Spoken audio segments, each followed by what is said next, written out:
tenemos nuestra primera invitada y es Verushka Ordaz. Ella es directora nacional de servicios psicoeducativos del Ministerio de Educación. Atención, porque el tema bullying en las escuelas es pues el pan nuestro de cada día. Verushka, bienvenida y buenos días. Muchísimas gracias por permitirnos entrar pues, a sus hogares a través de Next Noticias. El tema del acoso escolar pues, es un tema que obviamente sucede entre estudiantes.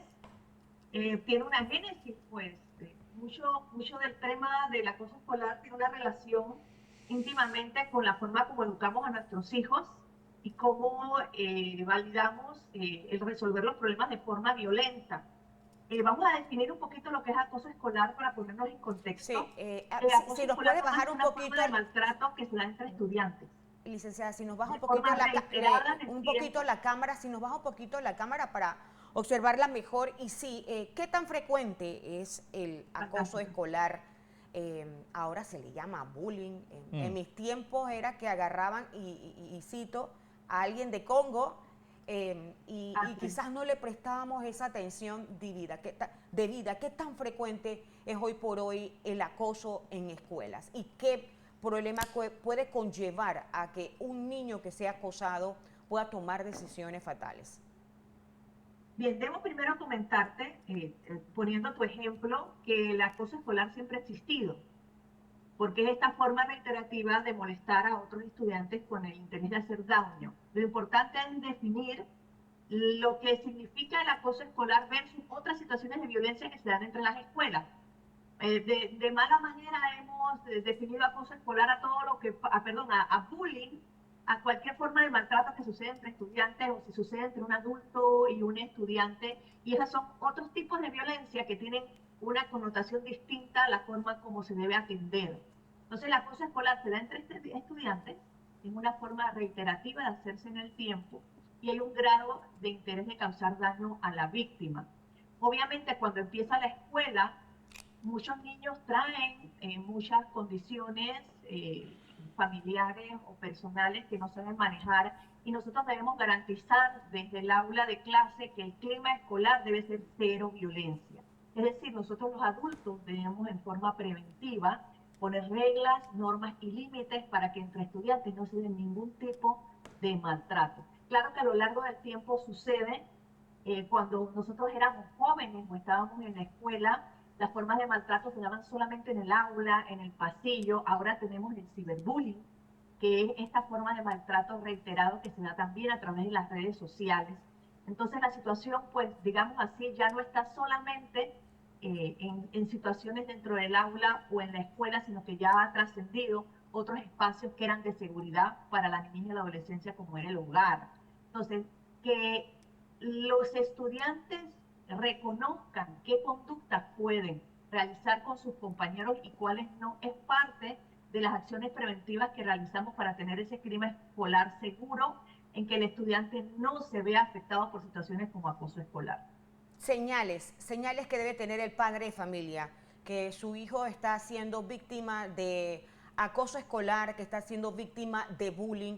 ¿Cuáles son esas señales? Igual, ¿cuáles son las señales que debe estar atento el profesor, ese maestro en el aula, para que el niño o los niños no sean víctimas de otros por acoso escolar? Que la principal señal es que el niño no quiere ir a la escuela, ¿sí?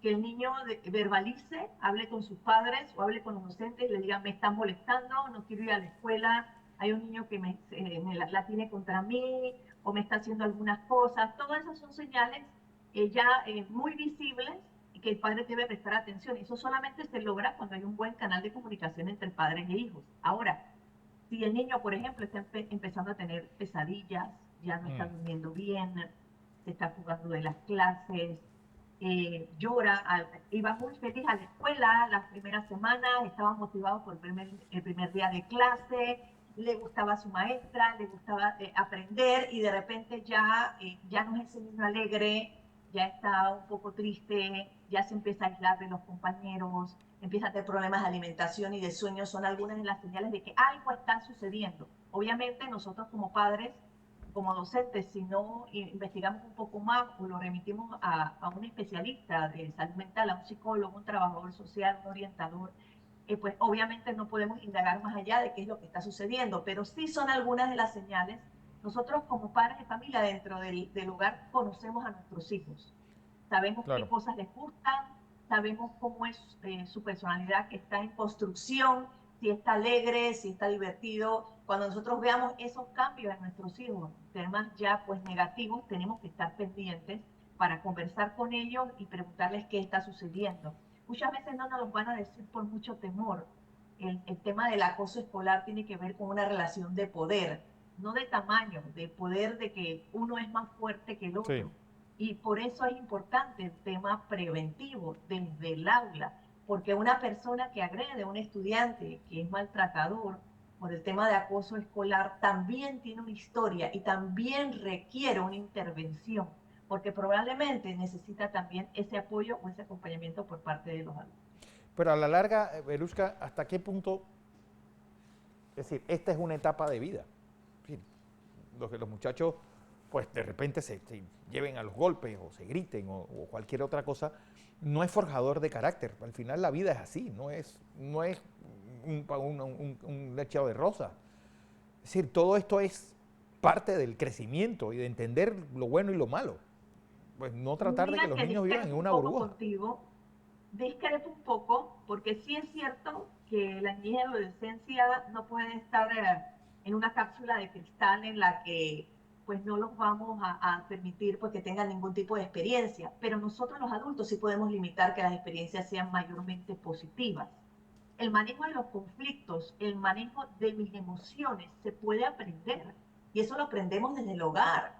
Cuando nosotros resolvemos los problemas de forma pacífica, conversando, con empatía y con comunicación, es más probable que no se den temas de violencia y agresión entre estudiantes. El problema es que estamos enfocados a vivir la vida pues, con mucha impulsividad, sin tomar en cuenta el pensamiento, los sentimientos o la conducta de los demás.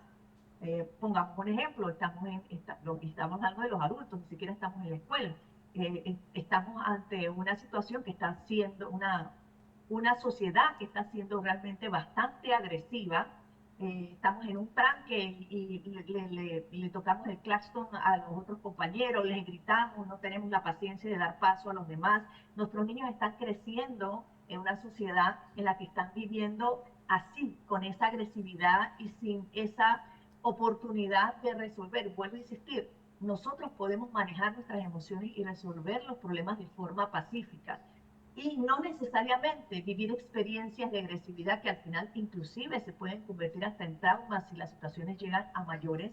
Hay chicos que viven un acoso escolar muy fuerte y que no lo saben manejar porque no tienen ni el apoyo en el hogar, ni el apoyo en la escuela, ni el apoyo entre sus compañeros, tampoco tienen la confianza de hablar sobre estas situaciones y esto puede desencadenar en riesgos inclusive para su vida. Es decir, no vamos a pensar que porque nosotros crecimos con situaciones de acoso escolar, eso es normal. No vamos a normalizar la violencia.